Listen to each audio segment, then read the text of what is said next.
it's different from anything that I've ever done. Today I'm feeling like it's the best thing I've ever done, but we'll see how we still feel about that another time. But for now, I feel like it's the best thing that I've ever done. But if you've heard me talk about this book before, you've probably heard me mention something about it being fairy tale inspired, or like a fairy tale retelling. The whole fairy tale retelling thing is something that's been on my mind to do for a while, and I kind of played with it at the back of my mind, and I said something to a friend here about it, and said something to a friend there about it, and then I put it off, like, no, nobody wants to read that, do something else. And the idea never would just fully take form in my mind, and so it was easy to just kind of brush it off. Initially, I wanted to do something cute and fun, like I wanted to do Cinderella with the roles reversed, where, you know, we have the hero is the one who has the evil stepmother and all of this, and just all of that. I wanted to do something cute and fun, but the Cinderella thing wouldn't really take hold in my mind. What kept coming to mind most was Alice in Wonderland, and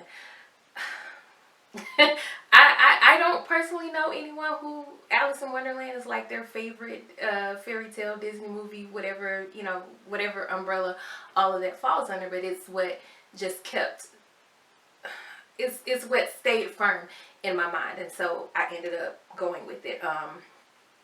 It's loosely based, but I've been able to have a whole lot of fun with it, and so I'm excited about that. And in addition to the Alice in Wonderland inspiration for this project, and I know the more I talk about it, the weirder this thing sounds, but hey, it is what it is. It's also, it also has this dystopian, post-apocalyptic vibe that goes along with it, which honestly might be the heavier inspiration. Like, I think that is kind of the heavier part of it than the Alice in Wonderland thing, because like I said, that's pretty loose. But while I can't say that Alice in Wonderland is like my favorite Disney movie or whatever, I can say that post-apocalyptic, I don't know what it is about it, but that has long been kind of a favorite. I like stuff like that. I'm very into The Walking Dead, World War Z, Z Nation, The Colony. Book of Eli is one of my very favorite movies in the world. Mad Max Fury Road, just all kind of stuff like that, where there's this, where we see kind of what becomes of humanity after we've destroyed it all. After we've destroyed the earth. For Wonder, the basis of how we end up post-apocalyptic is weather. And I know that right now global warming and all of that is a big thing, and so that was I kind of latched onto that to build this world that we're in. Okay, so I cannot be clear enough, even though I keep talking about this Alice in Wonderland inspiration and all of that, that it is absolutely like very lightly inspired when it comes to some things. But one thing that I definitely took heavily from, and that honestly was kind of one of my most favorite things about this project, is the process that I took with naming these characters and finding the inspiration from the Alice in Wonderland characters to do that. Like Allie, for example, our main character is Allison Little, and she, I mean, that one's pretty obvious, right?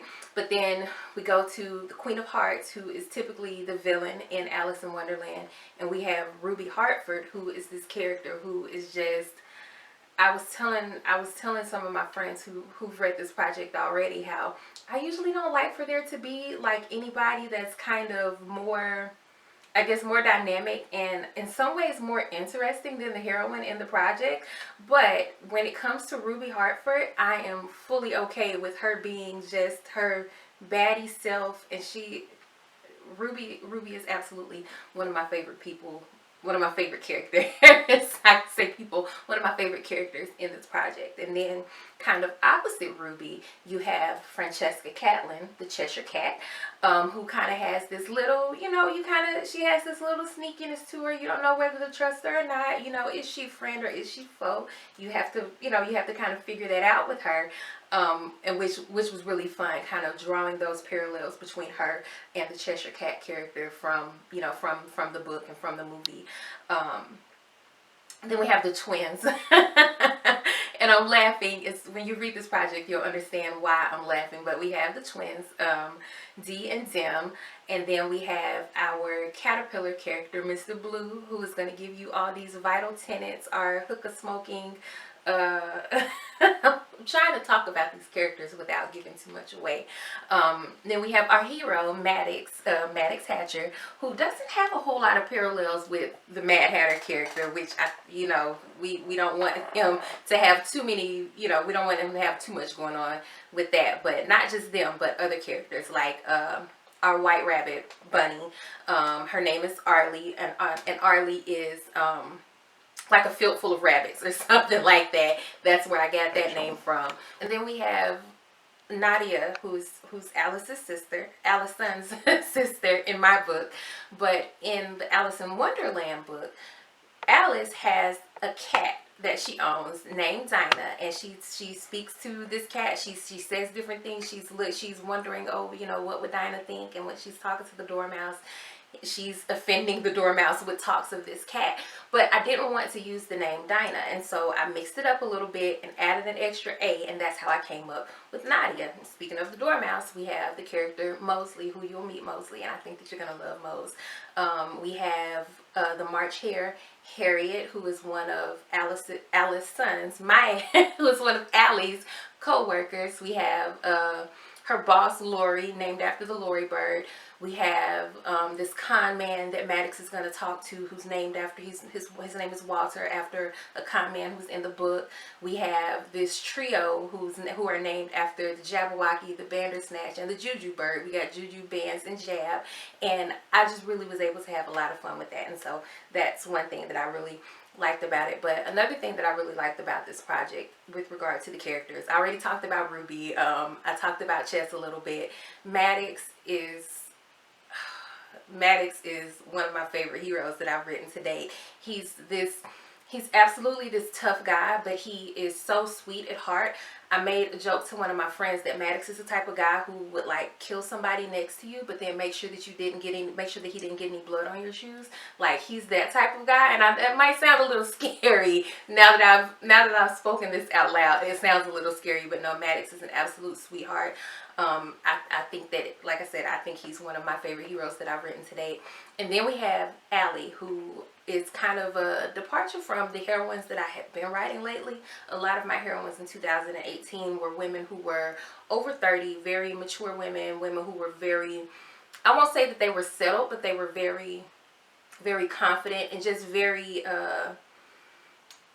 sure of themselves in a lot of ways. But we're not talking about them. We're talking about Allie. The point that I'm making is that Allie is young. Allie is 25 years old, and in a lot of ways she's very naive. Even though she has been forced into this position due to the world that she lives in now, this post-apocalyptic world, she's been forced into this position of caregiver, and she makes sure that her sister is taken care of. She makes sure that her grandmother is taken care of. She's doing all of this, but in a lot of ways, she's still very naive to the world around her. And we have this, this 25-year-old young woman who thought she knew about the world around her, and then we're kind of throwing her into Wonderland. So I cannot end this video without talking about the fact that this project almost wasn't. Even besides me putting it off because of the content or whatever, I started writing this project. I finally committed myself to it. I started writing this project. I got some down. I sent it to my betas, and my betas were all like, "What is this, Christina?" I want to be very clear that it wasn't that they didn't like it. Like, no one had any complaints or anything like that, but just based on their comments and stuff, I knew that they did not get what I was trying to convey, and it destroyed me. Like, I was all in my friends I was all in GroupMe, I was all in Facebook Messenger, I voice memo love, crying, and afterwards, like, she listened to the voice memo and she hit me right back, and she was not dismissive at all, but she was like, "Okay, you've cried. Now write the book." Like, what are you doing? It's like, okay, so maybe they don't get it, and so now it's time for you to step up and do your job. Make them get it. make them understand, pull them into that world. And so, you know, based on her saying that to me, and then having, you know, other people kind of, just people just in my corner in general, like no, you know, write this. Even if some people don't get it, even if it's not some people's cup of tea, like, write it anyway, because we need different things. And it's funny because I'm quick to say that, like, I'm quick to encourage others to, you know, like, no, you know, let's get some paranormal going, let's get this going. Our, you know, other romance authors, they do all of this. It's only us who will, you know, kind of limit ourselves to a certain type of romance, I guess. And it's like, I'm like I said, I'm quick to encourage others to do it, but when it came to me, I kind of waffled a little bit. But I was in love with the project. Like, once I got started, once I got past those initial jitters of, I don't know what I'm doing, once I had the cover created, I was in love with the project. And so I had to see this through to completion. And so I'm really excited about it. But I can't pretend that this hasn't been a journey. I can't pretend that it hasn't been hard, because it absolutely has been. I know that with other projects, like, let's say that I was writing a friends to lovers romance or a second chance romance, I might pick up a friends to lovers romance or a second chance lovers romance to kind of see, okay, this, you know, this works, this doesn't, to make sure I'm not biting off of nobody. Y'all know, if you've been following me for any length of time, you know that is a paranoia of mine. Make sure that I, you know, nobody's gonna say that I did this or I got this from somebody, whatever. So, but with this project, there was nothing. There was nothing for me to turn to, nothing for me to kind of have that reference point. And so it was hard, but it's kind of like, I feel like now that it's done and now that it's about to be out into the world, I'm hoping that maybe someone else is going to come along later and they're going to want to, they've been wanting to write a post-apocalyptic romance, or they've been wanting to write a fairy tale retelling, or they've been wanting, whatever it is. I'm hoping that now that Wonder is out, maybe I can help somebody. Maybe all the tears and the energy and the confusion and all of this that I've put into this, maybe more than just being entertainment. Maybe it can be inspirational, or maybe it can be a reference point for someone else, is what I'm really hoping for.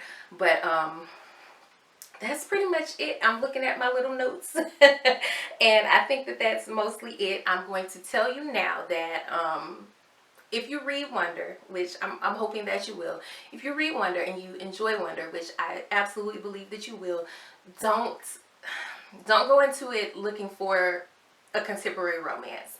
Just give it a chance. Give it a chance. Settle into the world. Let it draw you in, and just enjoy it. Don't try to speed through it. This is not a book that you can skim and speed through. Just let it wrap you up. Get immersed in it. And if you enjoy it, I'm going to tell you now that you are going to want a book 2. And that's not me being arrogant or conceited. Like, I want a book 2. so just fair warning. But I need a break before I come back to this world. But I absolutely do think, and I'm kicking myself, I'm mentally kicking myself for even saying this, but I'm going to let it ride. I really hope to come back to this world, because speaking of all those naming characters, if you're really into like the Disney fairy tale and all of that, I think that you're going to pick up some other mentions for other people here. And I think that, you know, we'll be seeing those characters again.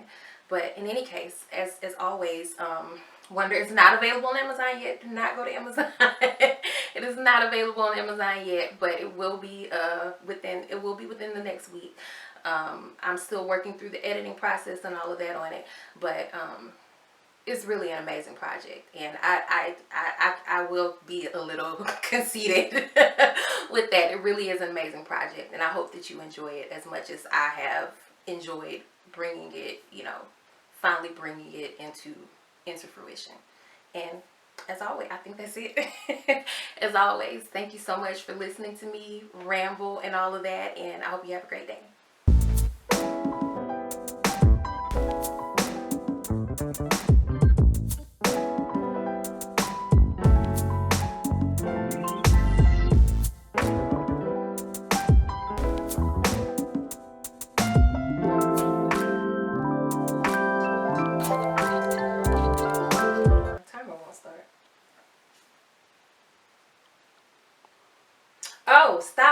to build this world that we're in now.